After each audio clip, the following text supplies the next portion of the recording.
नमस्कार दोस्तों, स्वागत है आप सभी का हमारे यूट्यूब चैनल पर। आज हम सब सुनने वाले हैं संतोषी माता की व्रत की कथा। शुक्रवार को किया जाने वाला व्रत संतोषी माता का व्रत होता है। इस दिन महिलाएं खटाई के हाथ नहीं लगाती। तो चलिए कहानी सुनते हैं। एक गांव में एक बुढ़िया रहती थी जिसके 7 बेटे थे। 6 बेटे कमाने वाले थे और एक बेटा निकम्मा था। बुढ़िया माँ छहों पुत्रों का जूठा 7वें पुत्र को देती। 7वां पुत्र एक दिन अपनी पत्नी से बोला, देखो मेरी माँ का मुझ पर कितना प्रेम है। वह बोली, क्यों नहीं, सबका जूठा बचा हुआ तुमको खिलाती है। वह बोला, जब तक आंखों से न देखे मान नहीं सकता। पत्नी ने हंसकर कहा, देख लोगे तब तो मानोगे। कुछ दिन बाद एक बड़ा त्योहार आया। घर में 7 प्रकार के भोजन और चूरमा के लड्डू बने। वह पत्नी की बात को जांचने के लिए सिर दर्द का बहाना बनाकर पतला कपड़ा सिर पर ओढ़कर रसोई में जाकर सो गया और कपड़े में से सब देखता रहा। छहों भाई भोजन करने आए। उसने देखा माँ ने उनके लिए सुंदर सुंदर आसन बिछाए हैं। 7 प्रकार की रसोई परोसी और आग्रह कर कर के उन्हें भोजन कराती रही। वह देखता है। छहों भाई भोजन कर उठ गए तब माँ ने उनकी 5 थालियों में से लड्डुओं के टुकड़ों को उठाया और एक लड्डू बनाया। जूठन साफ कर माँ ने उसे पुकारा, उठ बेटा उठ, तेरे भाइयों ने भोजन कर लिया, तू भी उठकर भोजन कर ले।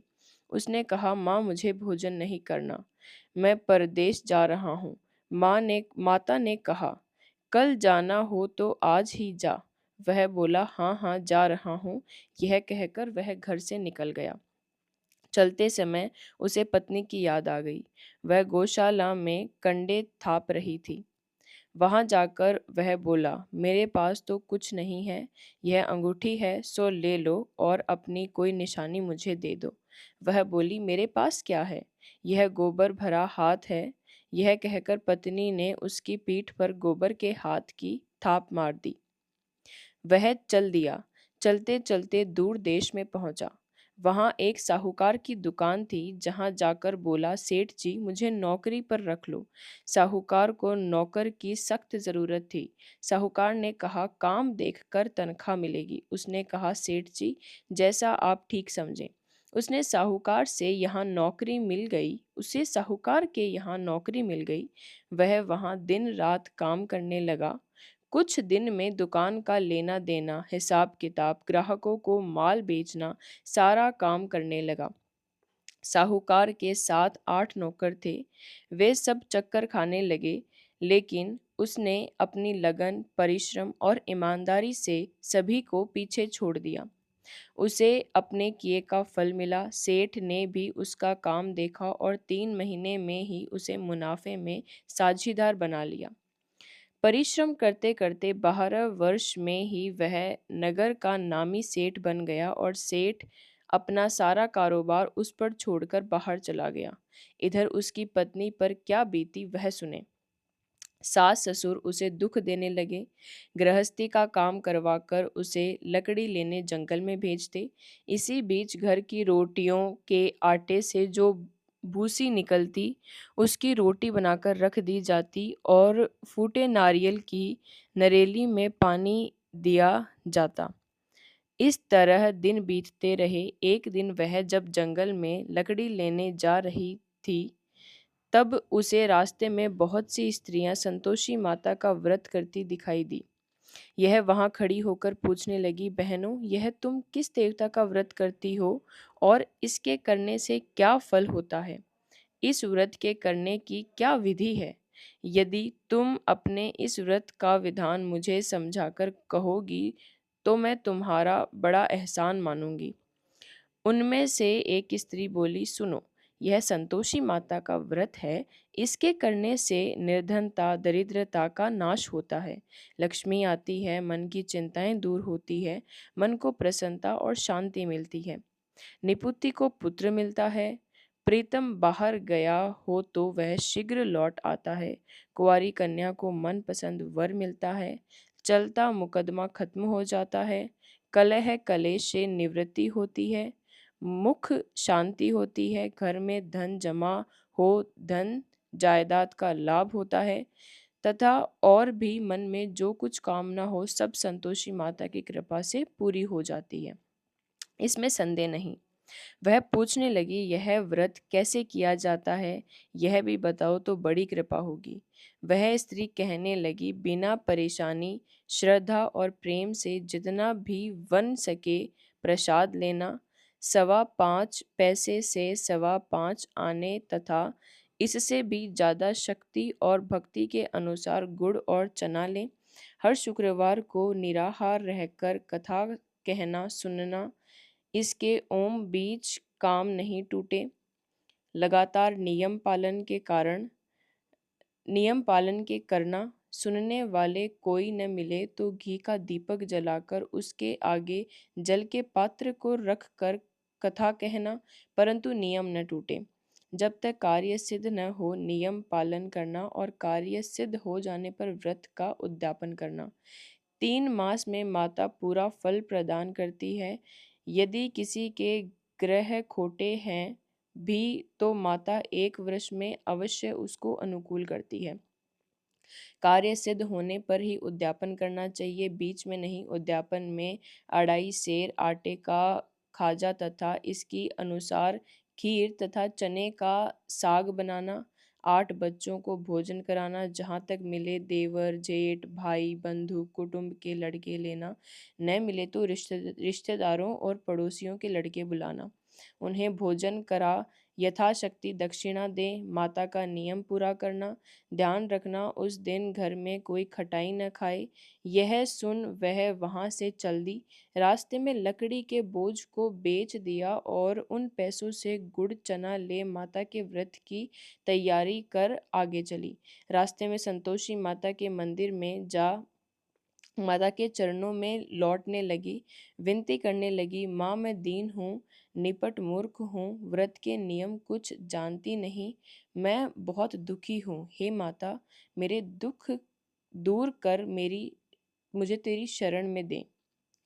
माता को दया आई। एक शुक्रवार बीता कि दूसरे शुक्रवार को ही उसके पति का पत्र आया और तीसरे शुक्रवार को उसका भेजा हुआ पैसा आ पहुंचा। यह देखकर जेठानी मुंह सिकोड़ने लगी। इतने दिन बाद इतना पैसा आया, इसमें क्या बड़ाई है। लड़के ताने देने लगे। काफी के पास अब पत्र आने लगे, रुपया आने लगा। अब तो काकी की खातिर बढ़ेगी, अब तो काकी बुलाने से भी नहीं बोलेगी। बेचारी सरलता से कहती, भैया पत्र आए, रुपया आए तो हम सब के लिए अच्छा है। ऐसा कहकर आंखों में आंसू भरकर संतोषी माता के मंदिर में जा मातेश्वरी के चरणों में गिरकर रोने लगी। माँ, मैंने तुमसे पैसा नहीं मांगा, मुझे पैसे से क्या काम, मुझे तो अपने सुहाग से काम है। मैं तो अपने स्वामी के दर्शन और सेवा मांगती। तब माता ने प्रसन्न होकर कहा, जा बेटी, तेरा स्वामी जल्दी ही आएगा। यह सुन खुशी से बावली हो वह घर आकर काम करने लगी। संतोषी माँ विचार करने लगी, इस भोली पुत्री से मैंने कह तो दिया कि तेरा पति शीघ्र आएगा, पर आएगा कहाँ से। वह तो इसे स्वप्न में भी याद नहीं करता। उसे इसकी याद दिलाने तो मुझे ही जाना पड़ेगा। संतोषी माता ने उस बुढ़िया के बेटे को स्वप्न में समझाया, पुत्र तेरी घरवाली कष्ट उठा रही है। यह बोला, हाँ माता, यह तो मुझे भी मालूम है, परंतु क्या करूँ, वहाँ कैसे जाऊँ। परदेश की बात है, लेन देन का सारा हिसाब किताब है, कोई जाने का रास्ता नजर नहीं आता। आप ही कोई रास्ता दिखाएं कि वहाँ कैसे जाऊँ।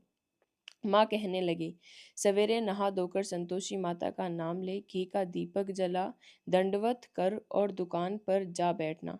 देखते देखते तेरा लेन देन चुक जाएगा, जमा माल बिक जाएगा, सांझ होते होते धन का ढेर लग जाएगा। वह अगले दिन सुबह बहुत जल्दी उठा। उसने अपने मित्र बंधुओं परिचितों से स्वप्न में माता द्वारा कही गई बात कह सुनाई। वे सब उनकी बात सुनकर उसकी खिल्ली उड़ाने लगे। वे कहने लगे कि कहीं कभी सपने की बात भी सच होती है। एक बूढ़ा व्यक्ति बहुत समझदार था, वह बोला, देखो भाई, मेरी बात मानो, इस तरह सच या झूठ कहने के बदले देवता ने जैसा कहा वैसा ही करना, तेरा क्या जाता है। बूढ़े की बात मानकर नहा धोकर उसने संतोषी माता को प्रणाम किया। फिर भी का दीपक जलाकर दुकान पर बैठा। शाम तक धन का ढेर लग गया। वह हैरान हुआ, मन में संतोषी माता का नाम ले प्रसन्न हो घर जाने के वास्ते गहना कपड़ा व सामान खरीदने लगा। सब काम से निपट अपने घर को रवाना हुआ। उधर उसकी पत्नी जंगल में लकड़ी लेने गई। लौटते वक्त थक जाने के कारण संतोषी माता के मंदिर पर विश्राम करने बैठ गई। यह तो उसका रोज रुकने का स्थान था। धूल उड़ती देख उसने माता से पूछा, हे माता, यह धूल कैसी उड़ रही है। माँ ने कहा, हे पुत्री, तेरे पति आ रहा है। अब तू ऐसा कर, लकड़ियों के 3 बोझ बना, एक नदी के किनारे रख, दूसरा मेरे मंदिर पर और तीसरा अपने सिर पर रख। तेरे पति को लकड़ी का गड्ढा देखकर मोह पैदा होगा। यह वहाँ रुकेगा, नाश्ता पानी बना खाकर माँ से मिलने जाएगा। तू लकड़ी का बोझ उठाकर जाना और बीच चौक में गड्ढा डालकर 3 आवाजें जोर से लगाना, लो सासू जी, लकड़ियों का गट्ठा लो, भूसी की रोटी दो, नारियल के खोपरे में पानी दो, आज कौन मेहमान आया है। संतोषी माँ की बात सुनकर वह बहुत अच्छा माँ कहकर प्रसन्न मन से लकड़ियों के 3 बोझ बना लाई। एक नदी के तट पर, दूसरा माता के मंदिर पर रखा। इतने में ही मुसाफिर वहां आ पहुंचा। सूखी लकड़ी देख उसको इच्छा हुई कि अब यहीं विश्राम कर लेते हैं और भोजन बनाकर खा पी कर गाँव चले। इस प्रकार भोजन कर विश्राम कर वह अपने गांव में आ गया। उसी समय बहू सिर पर लकड़ी का गट्ठा लिए आई। उसने गट्ठे को आंगन में डाल जोर से 3 आवाजें दी, लो सासू जी, लकड़ी का गट्ठा लो, भूसी की रोटी दो, नारियल के खोपरे में पानी दो, आज कौन मेहमान आया है। यह सुनकर सास ने अपने दिए हुए कष्टों को भुलाने के लिए कहा, बहू तू ऐसा क्यों कहती है, तेरा मालिक ही तो आया है। बैठ, मीठा भात खाकर कपड़े गहने पहन। पत्नी की आवाज़ सुनकर उसका स्वामी बाहर आया और उसके हाथ में अपनी अंगूठी देख व्याकुल हो गया। उसने माँ से पूछा, माँ यह कौन है। माँ बोली, बेटा तेरी पत्नी है। आज 12 वर्ष हो गए जब से तू गया है, तब से सारे गांव में जानवर की तरह भटकती फिरती है, कामकाज कुछ करती नहीं, 4 समय आकर खा जाती है। अब मुझे देखकर भूसी की रोटी और नारियल के खोपर में पानी मांगती है। यह बोला, माँ मैंने इसे भी देखा है और तुम्हें भी। मुझे दूसरे घर की चाबी दो, मैं उसमें रहूंगा। ठीक है बेटा, जैसा तेरी मर्जी, कहकर माँ ने चाबी का गुच्छा बेटे के सामने रख दिया। उसने दूसरे घर को खोलकर सारा सामान जमाया। एक ही दिन में वहां राजा के महल जैसा ठाट बाट बन गया। अब क्या था, वह सुख भोगने लगी। अगला शुक्रवार उसने पति से कहा, मुझे संतोषी माता का उद्यापन करना है। पति बोला, बहुत अच्छा, खुशी से कर लो। वह उद्यापन की तैयारी करने लगी। जेठ के लड़कों को भोजन के लिए कहने गई। उन्होंने मंजूर किया, परंतु पीछे से जेठानी ने अपने बच्चे को सिखलाया, देख रे, भोजन के समय सब लोग खटाई मांगना, जिससे उसका उद्यापन पूरा न हो। लड़के भोजन करने गए। खीर पेट भरकर खाई, परंतु बात याद आते ही कहने लगे, हमें कुछ खटाई खाने को दो, खीर खाना हमें भाता नहीं, देखकर अरुचि होती है। लड़के उठ खड़े हुए, बोले, पैसे लाओ। भोली बहू कुछ जानती न थी, उसने उन्हें पैसे दे दिए। लड़कों ने बाजार जाकर उन पैसों से इमली खरीदी और खाई। यह देखकर बहू पर माता जी का कोप किया। राजा के दूत उसके पति को पकड़कर ले गए। अब सब मालूम हो जाएगा जब जेल की रोटी खाएगा। बहू से यह वचन सहन नहीं हुए। वह संतोषी माता के मंदिर में गई और कहने लगी, माता तुमने यह क्या किया, हंसकर क्यों रुलाने लगी। माता बोली, पुत्री तूने मेरे व्रत भंग किया है, इतनी जल्दी सब बातें भुला दी। वह बोली, माता भूली तो नहीं हूँ, न कुछ अपराध किया है, मुझे तो लड़कों ने भूल डाल दिया, मुझे क्षमा करें माँ। माँ बोली, ऐसी भूल भी कहीं होती है? यह बोली, अब कोई भूल नहीं होगी। अब बताओ मेरे पति कैसे आएंगे? माँ बोली, पुत्री जा, तेरा पति तुझे रास्ते में ही आता मिलेगा। वह मंदिर से निकलकर बाहर आई तो रास्ते में उसे अपना पति आता हुआ मिला। उसने पूछा, कहाँ गए थे? वह बोला, इतना धन जो कमाया है उसका कर राजा ने मांगा था, वह भरने गया था। वह प्रसन्न होकर बोली, भला हुआ, अब घर चलो। फिर आकर शुक्रवार आया फिर अगला शुक्रवार आया। वह बोली, मुझे माता का उद्यापन करना है। पति ने कहा, ठीक है, करो। वह फिर जेठ के लड़कों से भोजन को कहने गई। जेठानी ने लड़कों को सिखा दिया कि तुम पहले ही खटाई मांगना। लड़के भोजन करने बैठे, लेकिन भोजन करने से पहले ही कहने लगे, हमें खीर पूरी नहीं भाती, जी बिगड़ता है, कुछ खटाई खाने को दो। यह बोली, खटाई खाने को नहीं मिलेगी, खाना हो तो खाओ। उनसे उठकर उनके उठकर चले जाने पर उसने ब्राह्मणों के लड़कों को बुलाकर भोजन करवाया। दक्षिणा की जगह उन्हें एक एक फल दिया। इससे संतोषी माता प्रसन्न हो गई। माता की कृपा से 9 माह बाद उसको चंद्रमा के समान एक सुंदर पुत्र प्राप्त हुआ। पुत्र को लेकर वह प्रतिदिन संतोषी माता के मंदिर में जाने लगी। माँ ने सोचा कि यह रोज आती है, आज क्यों न मैं ही इसके घर चलूं, इसका आसरा देख लूं तो सही। वह विचार कर माता ने भयानक रूप बनाया। गुड़ और चने से सना मुख, ऊपर से मुख के समान होठ, इस पर मक्खियां भिनभिना रही थी। दहलीज में पैर रखते ही उसकी सास चिल्लाई, देखो रे, कौन चुड़ैल डाकिन चली आ रही। लड़कों, इसे भगाओ, नहीं तो सबको खा जाएगी। बहू रोशनदान से देख रही थी। वही प्रसन्न हो उठी, आज मेरी माता मेरे घर आई है। यह कहकर दूध पीते बच्चे को गोदी उतार दिया। उस पर उसको सास क्रोध में भरकर बोली, अरे रांड, इसे देखकर कैसी उतावली हुई है, जो बच्चे को पटक दिया। इतने में माँ के प्रताप से जहाँ देखो वहाँ लड़के ही लड़के नजर आने लगे। यह बोली, माँ जी, मैं जिनका व्रत करती हूँ यह वही संतोषी माता है। इनका कह उसने झट से घर के सारे किवाड़ खोल दिए। सबने माता के चरण पकड़ लिए और विनती कर कहने लगे, हे माता, हम मूर्ख हैं, अज्ञानी हैं, तुम्हारे व्रत की विधि हम नहीं जानते, तुम्हारा व्रत भंग कर हमने बड़ा अपराध किया है। हे माता, आप हमारे अपराधों को क्षमा करें। इस प्रकार बार बार कहने पर संतोषी माता प्रसन्न हुई। इसके बाद उनकी सास कहने लगी, हे संतोषी माता, आपने बहू को जैसा फल दिया वैसा सबको देना। जो यह कथा सुने या पढ़े उसका मनोरथ पूर्ण हो।